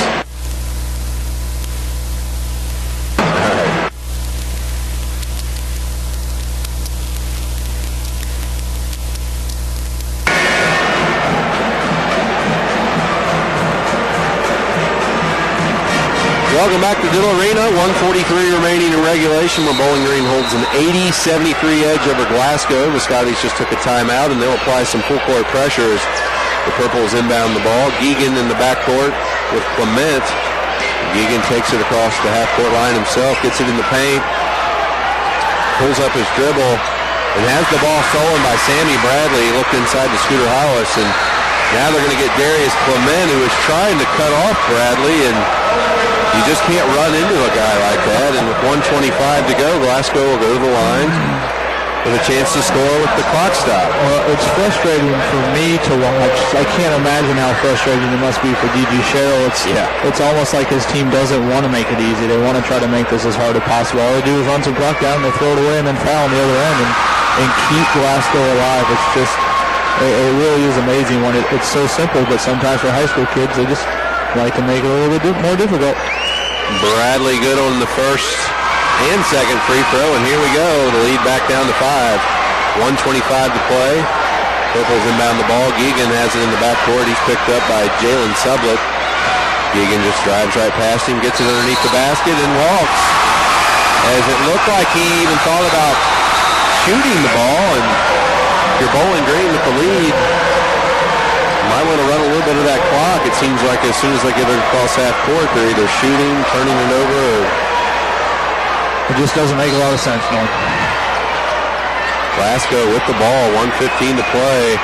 Bowling Green applying some full court pressure as Quentin Ellis gets it across half court. He's guarded by Tyson Halcomb. He makes a move on the baseline, puts up a shot, no good, and it looked like Carrington Bradley had a chance to come down with the rebound, unable to haul it in. It goes out of bounds and back to the Purples. We talked about that earlier, about the sign of a young team versus an elder team, and even though Bowling Green has made some really horrendous mistakes here in the late stages, that was a tough one for Glasgow. They should have settled for a better open look, and instead Quentin Ellis just threw it up trying to draw a foul. And, when they get here next year, if he's in that situation, he'll kick it out or look for the open man. He's trying to do a little bit too much here in the late stages.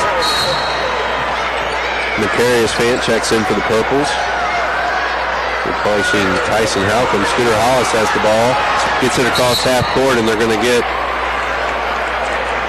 Glasgow's Steely Harris with the foul as he tried to knock the ball out from behind. And Hollis will go to the line for two as we're now under a minute to play. 57.9, Bowling Green up 80-75. And I thought Glasgow might start fouling a little bit sooner, but they didn't have to with Bowling Green turning the ball over so much. And now they're at that desperation point as Scooter Hollis hits just about every part of the goal. And misses that free throw. And once again, Glasgow hanging by a thread here because Bowling Green can't put them away. Well, and Bowling Green's had a hard time playing with the lead over the last few years. People might remember they were up on Lexington Catholic in the Sweet 16 and blew a late lead. Hollis misses both free throws. Rebounded by Jalen Sublett, who nearly turns the ball over. Sandy Bradley gets it across half court and puts up a floater in the lane and knocks it down. 45 seconds to go. It's 80-77 Bowling Green. Purples inbound the ball as the Glasgow coaching staff says foul, foul, foul, and that's what they do. Scooter Hollis going to go back to the line, and he has to shake off those two misses on the previous trip and knock these down. It'll be real interesting to see what these coaches say afterwards because there's no way, even if Bowling Green wins this thing, there's no way D.G. Sherrill can be happy with the way his team played down the stretch. And if you're Coach Jeff Hall, you're probably going to be pleased no matter what. He's not going to be happy if they end up losing this game, but his kids showed a lot of moxie and a lot of poise and fighting to get back in this game, especially being so young. And just is wow, really, all I can say at this point. And Scooter, this is another one. Bricks it off the back end of the iron in the 37.9. He'll have one more. Glasgow trailing by 3. Hollis. Shot on the way. It's good. Bowling Green now up 4. Malcolm checking back in. He'll replace Scooter Hollis.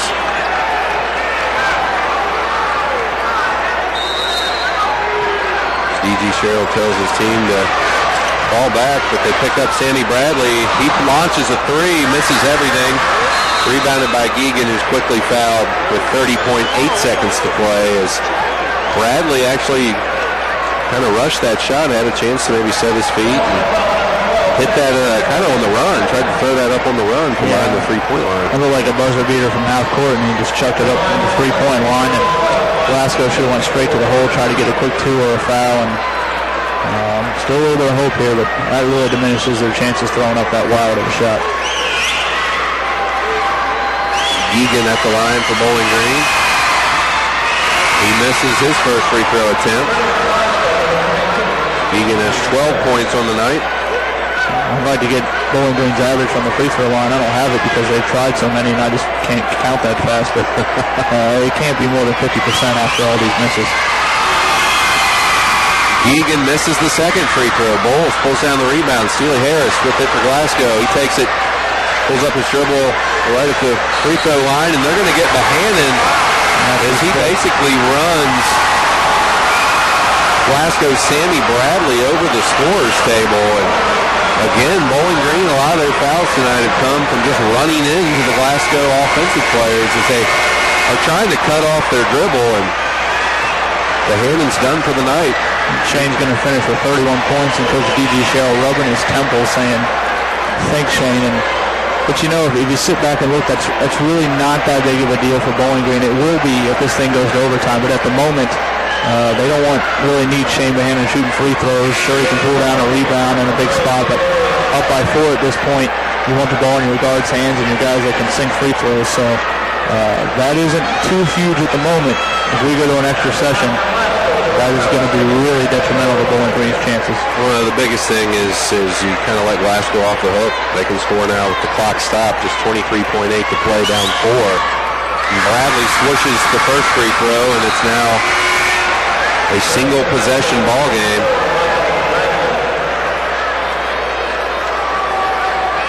Bradley having a huge night for the Scotties. That was his 22nd point. He's got 22, and Quentin Ellis, I believe, has 25. Just monster night for the guards.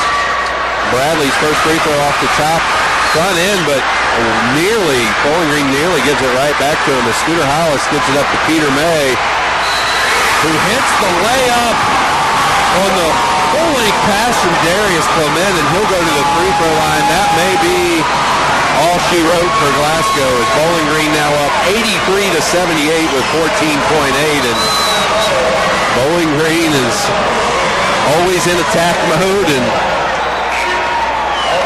it paid off for him right there. Well, I mean, it's just, we go back to the young versus the old, and just a bad foul by Glasgow right there. You let the kid have the layup, don't foul him.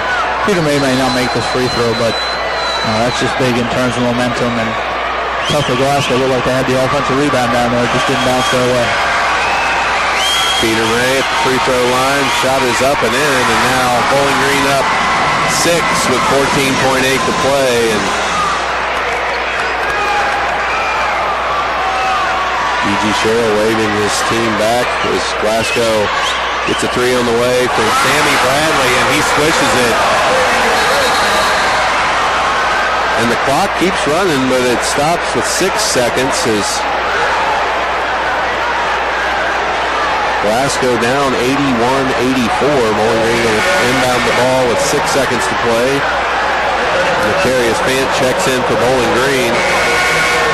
Well, Glasgow doesn't have any timeouts, and after a made basket, the clock does not stop, but I guess Coach Jeff Hall knows he can sub at that point, so he ran and got a sub in the clock to stop the clock. Ball inbounded to Fan. He's fouled quickly by Harris. And what a spot for the young Macarius Fan, stepping to the line in our region semifinal. His team up by 3. He needs one make, and they advance. And he's telling Darius, get off me, man. I got this. Don't worry about it. I'm going to make these free throws. And what a spot for the young kid. We talked about it all season. He's a confident kid. No fear out there. Too young to know any better. Yeah. He's got a chance right now. He's been a lot of fun to watch this year, and certainly will be moving forward. Fan at the line.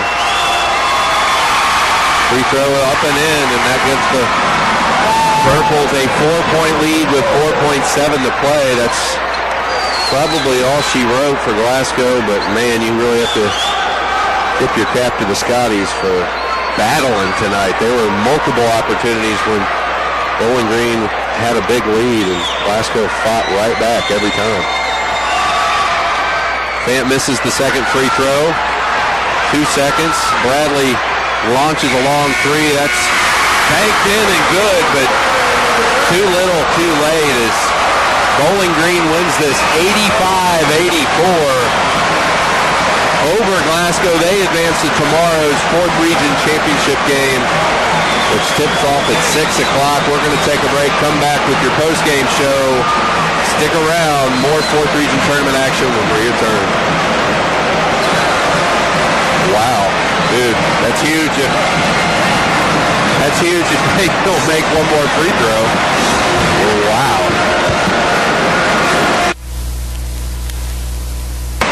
All right, Seth, we're going to do a short and sweet deal here for the postgame. I'm going to read the scores. Powerade Ion 4.